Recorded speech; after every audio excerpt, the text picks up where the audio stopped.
Hey there everyone, it's Allam again, and I'm back in Japan. Now whilst I'm back in Japan, I decided I'm going to fix a problem I've been having with my Sony A7R. Now you may have seen in previous videos, the back screen for this looks a bit bashed and a bit battered. And you may be wondering, if I'm really careless with my cameras, and the truth is, I'm not. I'm really careful with stuff, but I've been looking into this and I've noticed many other people with Sony cameras having issues with the screen becoming just terribly like scratched and just a bit, I don't know, a bit buffered and yeah, a bit crap really. So whilst I'm in Tokyo and I've got access to some amazing camera stores, I've been and had a browse and picked up a screen replacement, and I'm going to have a go at fixing it and sharing it on this channel here. It's going to be a slightly different video to what I usually produce on here, but I thought it's worth sharing anyway because it's something that's been bothering me for a number of months.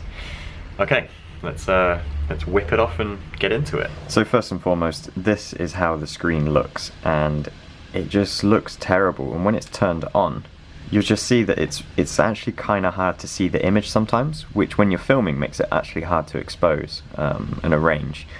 So my intention is to peel off the thin protective layer that's on the screen. It looks like I can peel it off and replace it with a new protective glass layer. Now I bought a few items that were fairly inexpensive. First of all, I've just got this little craft knife here that's what I'm going to use to peel off the protective screen on the Sony.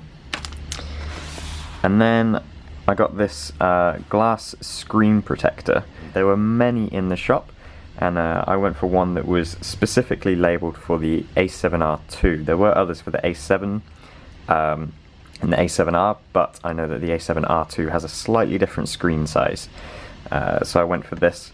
But there were so many available, so I'll leave a link in the description down below for various ones that you can purchase on Amazon and whatnot. They all seem to be the same thing, to be honest. So this particular one seems to be boasting about 95% more shininess. It measures 9 on the H scale, looks great from the roadside. It's got, fingerprint detection. It works amazingly well on the bullet trains, and it can grow to 0.21 millimeters. So yeah, this looks like a good product to apply onto that. Looking forward to seeing how this works.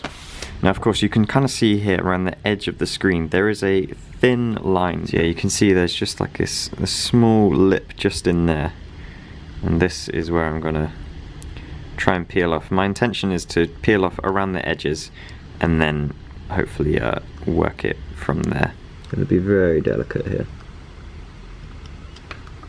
There we go, this top corner seems to be the best.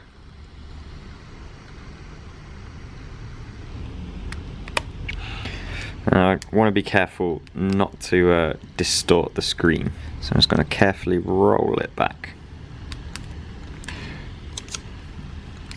So I think it's not necessarily like a scratchiness on here, it's more like a bubbling underneath. There we go.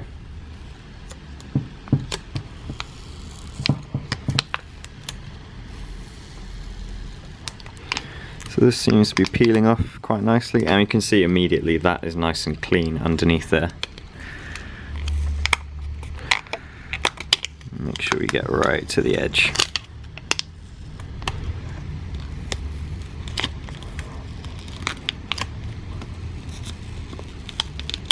There we go. So this was the protector that was on the Sony.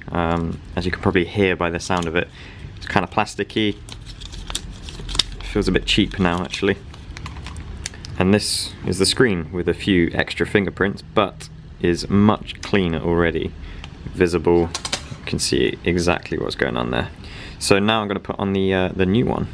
So inside this box, and I think in most of them that you can buy, you should get a cleaning kit. Yep, so take that off. So we have a small papery cleaning cloth, and that's potentially a wet based one. And then this is the screen and its applicator. So let's just go for the dry one first.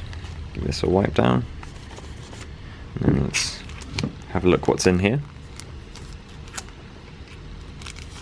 Yeah, so this is a wet one. It smells kind of alcoholic as well. Let me just get off any of the glue residue that's there. I don't think there was any, I think, just to make sure. Should be good. Now this is providing quite a bit of fluff. And switch back to the dry one.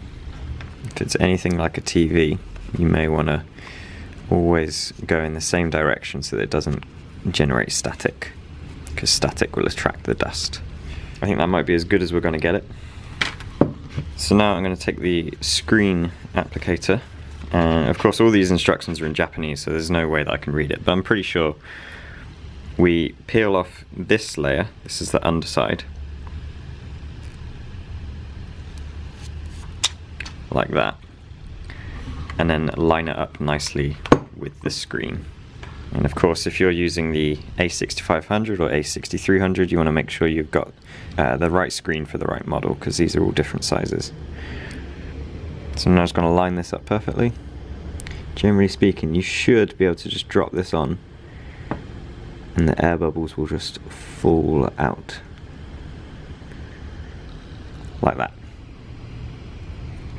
So now all we do is press in here, and circular motions, you can get rid of the air bubbles by forcing them to the edge.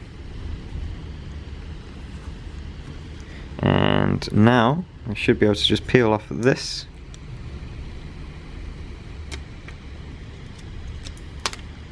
And voila! I now have a nice, beautiful screen again. And I think this has even got a bit of an anti-glare coating. If we just have a look, turn it on, look at that. Beautifully clear and crisp. That is what we all came here to see. Job done. So there we go, sports fans. That is how you fix the screen on your Sony camera. I normally share these kind of tips on my Instagram stories, but I thought I'd do this one on YouTube because a lot of you guys are probably going to be searching for it. So yeah, go and follow me on Instagram and you'll see that on my stories, any other future tips and little tidbits like that. Otherwise, if you're new to my channel, the rest of my channel has plenty of photography tutorials and photography vlogs and all sorts of travel-based things. So I hope you enjoy that. Go and subscribe to my channel and you'll catch all those future videos, and I will see you around soon. Cheers now, bye bye.